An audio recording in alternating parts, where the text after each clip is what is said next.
December 26, 1943. Cape Gloucester, New Britain. The 1st Marine Division is attacking in a tropical downpour at 0730, and the Japanese garrison has spent the night learning that American Marines do not stop when the sun goes down. The assault on Cape Gloucester is the 2nd major amphibious landing the 1st Marine Division has conducted since Guadalcanal. The division that fought the entire 6-month Guadalcanal campaign, that took the highest casualties of any American formation in the first year of the Pacific War, and that has been rebuilding in Australia over the preceding months for this operation. Rebuilt with replacements, integrated into a formation whose surviving veterans carry in their bodies and their muscle memory the specific operational knowledge of what jungle combat against Japanese infantry actually requires. The assault begins in the worst weather conditions that the South Pacific's monsoon season can produce. Driving rain that reduces visibility to the length of a man's arm and then reduces it further. Mud that consumes ankles and knees and effort with an indiscriminate efficiency that does not distinguish between attacker and defender. A jungle so dense that unit cohesion above the squad level requires physical contact between the men rather than visual communication. A formation that is literally holding on to each other in the dark to maintain the contact that keeps a unit rather than a collection of individuals. The Japanese garrison defending Cape Gloucester, approximately 10,500 men of the Matsuda Force built around the 65th Brigade, under Major General Iwao Matsuda, occupying prepared positions in the steep jungle-covered hills whose high ground commands the landing beaches and the 2 airfields that are the landing's strategic objective, has been fighting the Marines since dawn on December 26, and has been experiencing through the night of December 26 to 27 something that the garrison's experienced infantry officers have not previously encountered in the Pacific War.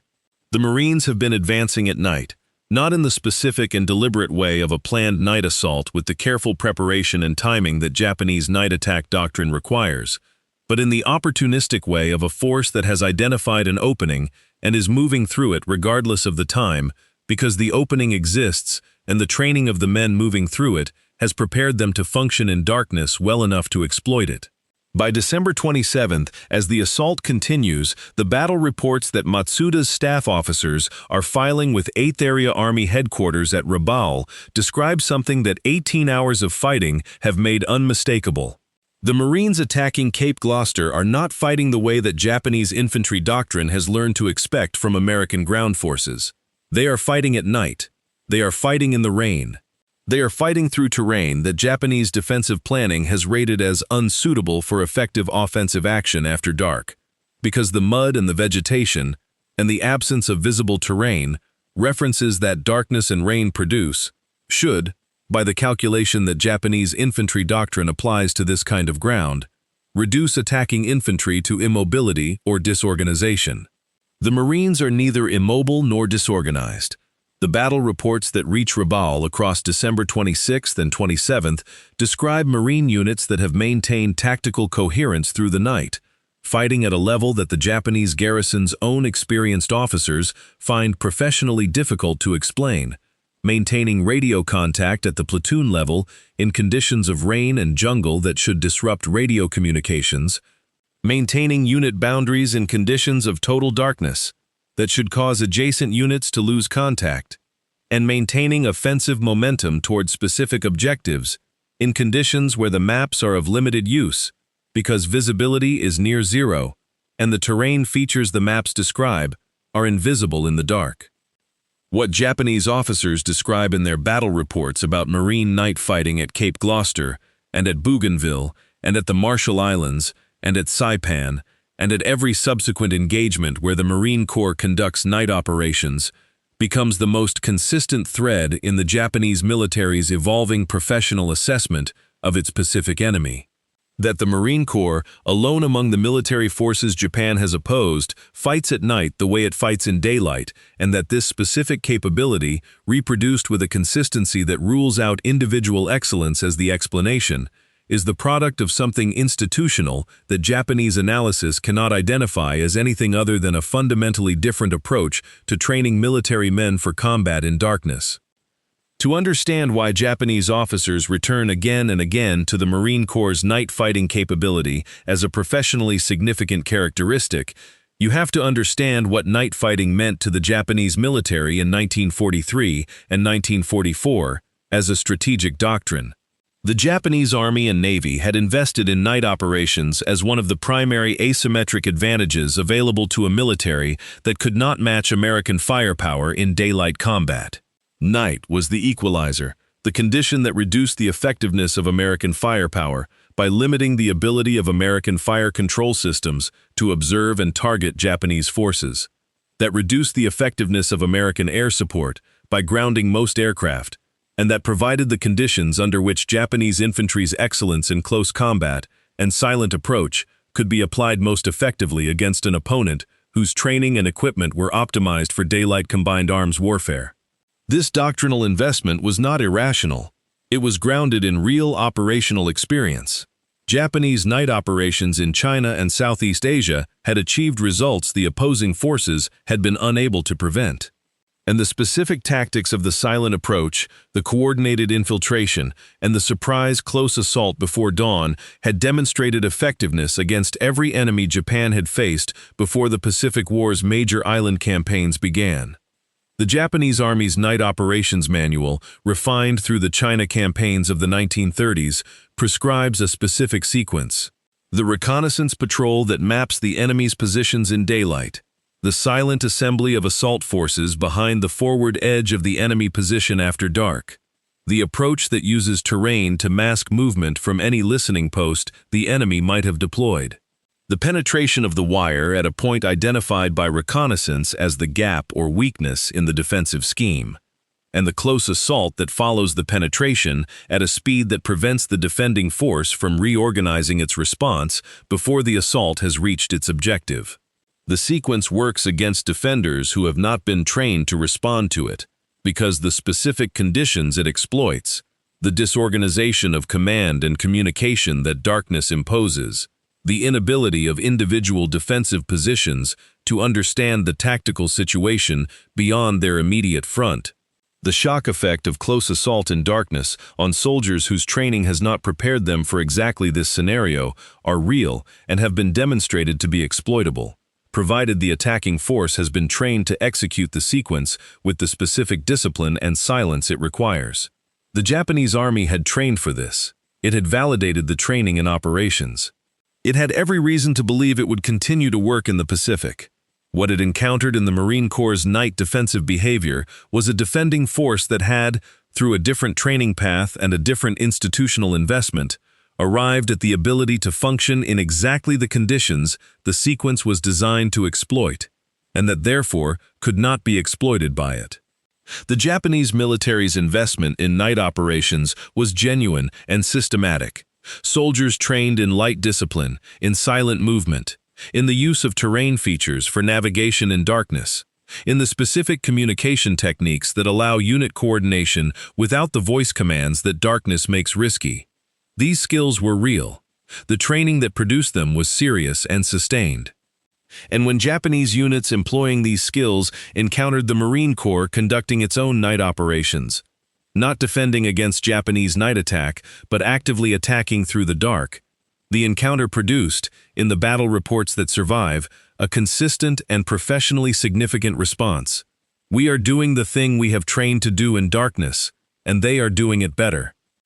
The 1st Marine Division's night fighting capability at Cape Gloucester does not emerge from a training program specifically designed to counter Japanese night doctrine.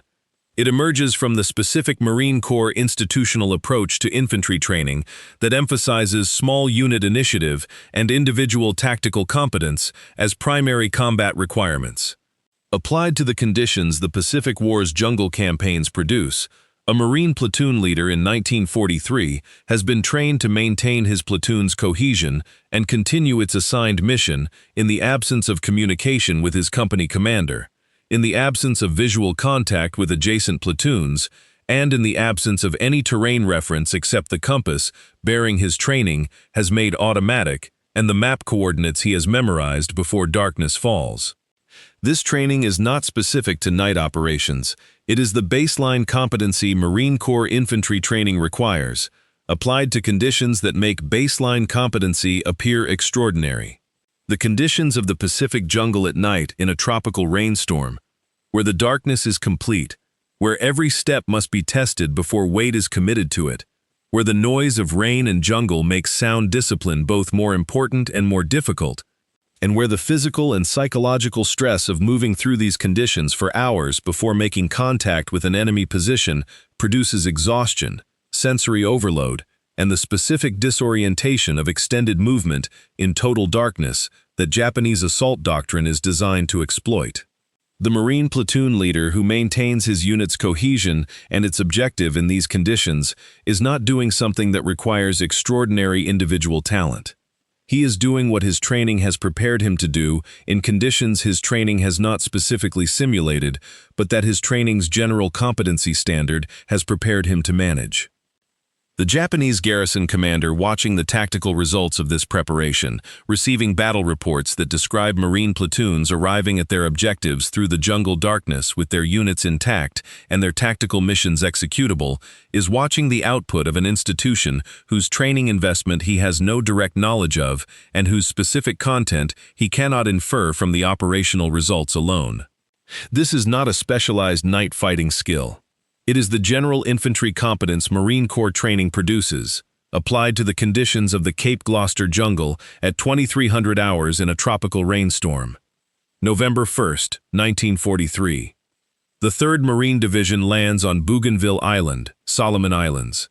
The landing is conducted at Empress Augusta Bay, chosen specifically because the Japanese garrison has concentrated its defenses at the island's northern and southern tips, and because the Empress Augusta Bay beach, though defended, is less heavily fortified than the alternatives. The 3rd Marine Division under Major General Alan Turnage puts approximately 14,000 Marines ashore on November 1 against a light immediate defense in the landing zone. But the broader garrison of approximately 40,000 Japanese troops under Lieutenant General Harukichi Hyakutake begins moving reinforcements toward the beachhead immediately.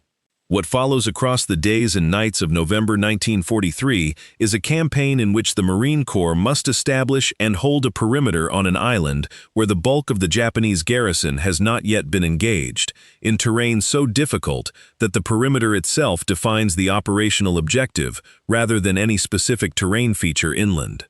And in conditions, the Bougainville jungle is among the most impenetrable in the Pacific, with vegetation so dense that the advance of a single platoon through undisturbed growth can take hours to cover 100 yards, with ground so saturated by the island's rainfall that fighting positions must be constructed rather than dug because the water table is at or above the surface throughout the lower-lying ground the perimeter's edges occupy. That place a premium on exactly the small unit capabilities Marine training has invested in. The Marine perimeter at Empress Augusta Bay is not the defensive fortification of Betsio or Saipan. It is a line traced through jungle that men are holding primarily through their presence, through the listening posts platoon commanders have pushed out to the perimeter's edge, and through the specific fire plans artillery and mortar officers have pre-registered on the approaches patrol activity has identified as the most likely Japanese approach routes. A defensive perimeter in terrain this dense cannot rely on observation. The vegetation makes it impossible. It must rely on the trained responses of the men holding it to the sounds and the indicators that tell them, in the darkness and the rain, that something is approaching that they need to engage. The first major Japanese attempt to break the perimeter comes on the night of November 7 to 8, 1943, at Koromokina Lagoon on the perimeter's western flank. Hyakutake, badly underestimating the size of the Allied landing, orders a counter-landing. A Japanese force of roughly 850 men put ashore from 4 destroyers under cover of darkness, while elements of the 23rd Infantry Regiment move overland from the Japanese concentration around Buin to strike the perimeter's opposite flank in the same window. The counter-landing force hits a line held by 2 battalions of the 3rd and 9th Marine Regiments. What follows is close-range fighting in total darkness and dense coastal jungle. Rifle and grenade range, sometimes hand-to-hand, with the same conditions of zero visibility and sound-dependent target identification that will define every subsequent night engagement of the campaign. Marine positions that have registered their own fire plans and drilled their sectors in daylight hold their ground through the night without the benefit of a coordinated corps-level counterattack. The fighting is carried by individual platoons and squads, doing exactly what their training has prepared them to do when communication above the squad level breaks down in the dark. By the second day, November 8, the Japanese landing force has been defeated with heavy losses, and the overland thrust by the 23rd Infantry Regiment fails to achieve a breakthrough on the opposite flank either. It is the first clear demonstration, in a body of Japanese after-action reporting that will grow over the following 2 years, that the Marine Corps' small unit night discipline is not the exception Japanese planners had assumed, but the standard. Historians examining the Japanese Army and Navy after-action reports that reached higher headquarters from Bougainville, Cape Gloucester, and the subsequent Central Pacific campaigns describe a recurring pattern in how Japanese officers characterized what they were seeing. Marine infantry at night did not behave the way American infantry had been projected to behave. It did not exhibit the disorganization and loss of initiative darkness imposes on forces not specifically trained for night operations. It did not default to isolated, uncoordinated position defense in the absence of central command authority, which is precisely what Japanese night assault doctrine was built to exploit. It continued to function as a coordinated tactical force at a level of unit integrity and individual initiative that Japanese assessments associated with their own most seasoned night fighting units, forces with years of validated night combat experience in China and Southeast Asia, not formations built inside the compressed training timelines of American wartime mobilization. What these reports were converging on, campaign after campaign, was a conclusion the Japanese military's own institutional framework struggled to accommodate. The Marine Corps was not producing night fighting effectiveness through specialized night warfare training. It was producing it as a direct extension of a general infantry standard that happened to translate, almost unmodified, into darkness. By the Saipan campaign in June and July 1944, when the 2nd and 4th Marine Divisions land on Saipan against approximately 32,000 Japanese defenders under Lieutenant General Yoshitsugu Saito and Vice Admiral Chuichi Nagumo, Japanese defensive planning has already absorbed the lessons the Bougainville and Cape Gloucester reporting produced. The defensive positions on Saipan are not designed to defeat American forces primarily at the beach, the way earlier Pacific Island defenses had been. They are designed to conduct a fighting withdrawal inland through positions that maximize American cost, while keeping Japanese forces coherent enough for the counterattack Saito's plan depends on for its outcome. The counterattack Saito plans, and that is executed on the night of June 16 to 17, when Japanese armor and infantry conduct a tank-supported assault against the Marine perimeter in the darkness, is the largest single Japanese tank attack of the Pacific War. Nearly 40 tanks of the 9th Tank Regiment, carrying infantry of the 136th Infantry Regiment on their hulls, move into position under cover of darkness with the objective of overrunning the 2nd Marine Division near Garapan. The attack goes in at approximately 0200 on June 17th. The Japanese tanks advance ahead of the infantry, using their armor to draw Marine fire while the infantry follows close behind, screened by darkness and by the tanks themselves. The Marine defensive response is immediate. Illumination rounds from supporting naval gunfire light the advancing column, and the 6th Marine Regiment, commanded by Colonel James Risley, employs bazooka teams and 37mm anti-tank guns in a defense in depth that stops the Japanese tanks at ranges, giving the tanks' own guns no real advantage, while Marine artillery is called down on the infantry following behind before it can exploit whatever gains the armor makes. By dawn, dozens of Japanese tanks, most accounts put the figure at roughly 24 to 35, are destroyed or disabled on and around the Marine perimeter, knocked out by a combination of bazooka fire, anti-tank gunfire, and Marine infantry closing on immobilized tanks to finish them with demolition charges at ranges the crews inside cannot prevent. The counterattack that was supposed to break the Marine perimeter has instead demonstrated the same characteristic Japanese reporting had already identified at Bougainville and Cape Gloucester. The Marine defensive system holds its coordination and its effective fire in exactly the conditions, darkness, close combat, disrupted communication, that Japanese doctrine depends on to produce a breakthrough. The final Japanese battle reports of officers who faced the Marine Corps in 1944 and 1945, at Saipan, at Peleliu, at Iwo Jima, and at Okinawa, return to this observation with a consistency that spans individual officers, individual units, and individual operational contexts, because they are describing the same institutional capability from campaign to campaign. The Marine Corps at night was not the opponent Japanese planners had prepared for. It was an opponent whose behavior in darkness reflected a training and institutional investment that Japan's own specialized night fighting doctrine had not produced in its own forces, and whose combat persistence in the conditions that should have favored the defender most was the capability that most limited what Japanese night operations could achieve. Many of the officers behind these reports did not survive the battles they were describing. On Saipan, General Saito, badly weakened by wounds and illness, took his own life in the early hours before the final banzai charge of July 7, 1944, too infirm to lead the attack himself, and delegating that command to Colonel Suzuki, who led the roughly 4,000 survivors of Saito's shattered command in the largest single banzai assault of the Pacific War.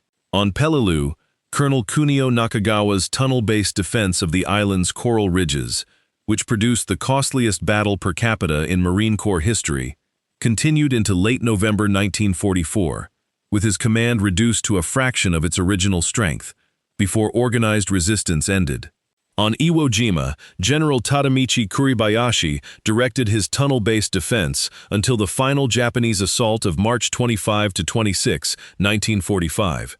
And his last communications to Imperial General Headquarters describe a position whose reduction he recognizes as inevitable and whose cost in American lives he acknowledges was, by his own design, as high as his resources and his engineering allowed. These men wrote their reports from command posts American forces were closing on, filed through communications networks that were failing, producing the professional military documents their institutional obligations required. Even when the situation they described left no room for optimism about the outcome.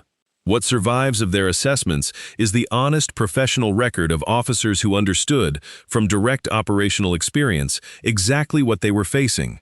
A Marine Corps whose ability to fight in darkness with the same discipline, the same small unit initiative, and the same refusal to stop, that defined it in daylight, meant that darkness was never the equalizer their own doctrine had assumed it would be.